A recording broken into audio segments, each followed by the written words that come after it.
Hello guys, welcome to the second video of the 3-video series about creating hotel booking system like this, including Filament admin panel with Cursor IDE editor. If you haven't watched the first video, the link will be in the description below, and these 3 videos are part of a new course on Laravel Daily, following all the journey that I've created that project with. In today's video, we will cover Filament and seeders with showing, and I will show you how tab completions work in Cursor, so what Cursor can autocomplete for you while you're typing the code. A discount reminder, if you want that full course with Laravel Daily membership for the 3 days while I'm publishing these videos, discount code resolution25 will give you 40% off yearly or lifetime membership. Now, let's try to use Filament with Cursor. In this lesson, we will work with Filaments. We will install Filament and log in with the user of Hotel Manager, empty for now, but the user will be generated in the seeder that we will create manually in the Cursor, so you will see how auto-completions work with Cursor, auto-suggestions by AI, how many things Cursor will suggest for you as you start typing the code. So we start with installing Filament, and according to the official Filament docs, we need to run these terminal commands, which we'll do exactly in the Cursor terminal. No AI help or composer here, just run the commands. We choose the URL for our admin panel, which is default, and that's it. Now, if we run /admin in the URL of browser, we already see the login form. But we don't have any user to log in with.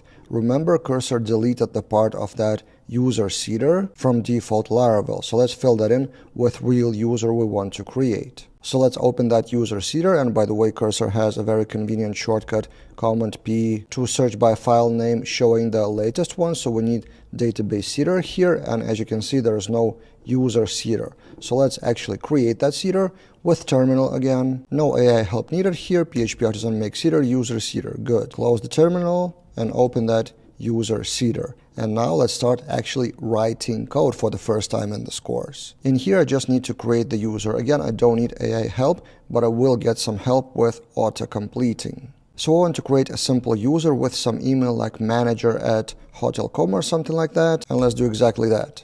As you can see, first it suggests us to user create, but instead of that I want to do user factory, and again it tries to suggest 10 users for me, but no, I don't want to do that. I don't want to click tab. I would accept that suggestion if I click tab, but I do user factory create, and now another suggestion, and see how quick the suggestions are because they are local. At least as far as I understand, that's the only reason how they could be so fast. And by the way, another reason why they are so fast is that Cursor tries to predict what you will type next. So I've been listening to a podcast with the Cursor team on Lex Friedman's show, and they specifically told that the internal mechanism of Cursor is kind of thinking for you while you're thinking in the same time. So while I think what to type in the run method, Cursor tries to predict what I will type from typical examples from Laravel projects. So this is a typical example they suggest, and do I accept or not? Yes, I do. So I click tab,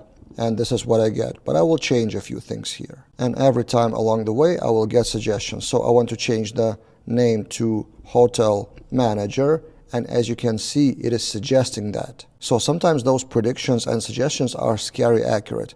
Tab, then it also suggests the email, but I will choose another email a bit shorter, so manager@hotel.com, okay, tab. And then for password, this is an interesting thing. So Cursor is suggesting to specify password, but I'm not sure if it's not aware that much about internal Laravel structure, but this is actually the default value.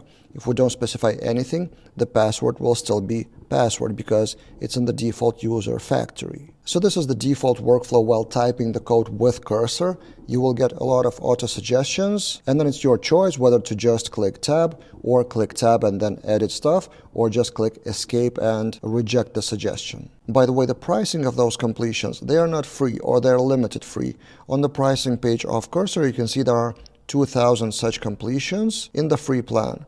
After that, you may switch to Pro, which I did behind the scenes, and then I get unlimited completions. Next interesting thing, what Cursor didn't do, and this is very important for Laravel users or PHP in general, you can see I accepted the suggestion of this structure, but do you see user model in here on top? No, it didn't generate it automatically. So at least in my experience, whenever I accept some suggestion with new class in it, that class isn't added on top. So you need to do that manually, but in most cases, all you need to do, just go to Use section, click Enter, and it would suggest you what is missing. So tab again. And another feature of Cursor, which I will not use in this case, but you can see tab here down below. This is, I'm not sure how it's called, multi-tab or something like that. So I can click another tab, which would switch the cursor to another place, the next place when I'm predicted to type next piece of code. Actually, I will demonstrate. Click tab, and then I land here on this line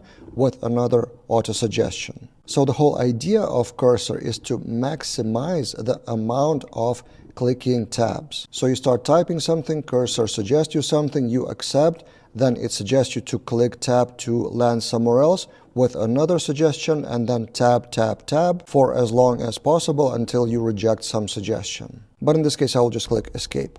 Another notice, you saw that even while this was missing, this class was not underlined for me. So this is what I'm kind of missing, switching from PHP Storm, which I've used for a decade or something, to Cursor. In Cursor, I didn't install any extensions from VS Code, so I don't have any auto-completions or auto-highlighting or other features from official Laravel extension or other extensions from VS Code. I did that intentionally to show only the Cursor capabilities, to not mix them with something that would be auto-completed by Laravel extension or other VS Code extensions. And now let's add that user seeder to our database seeder. To do that, guess what? We just need to hit enter here, and it is auto-suggested. We just click tab. But in this case, I will just seed the user seeder manually with dbSeed, specifying the class. Successful. And now we can sign in with manager@hotel.com. We're inside of Filament dashboard, empty for now. So I guess I'll stop for this lesson. You saw how auto-completions work while typing the code inside of the cursor.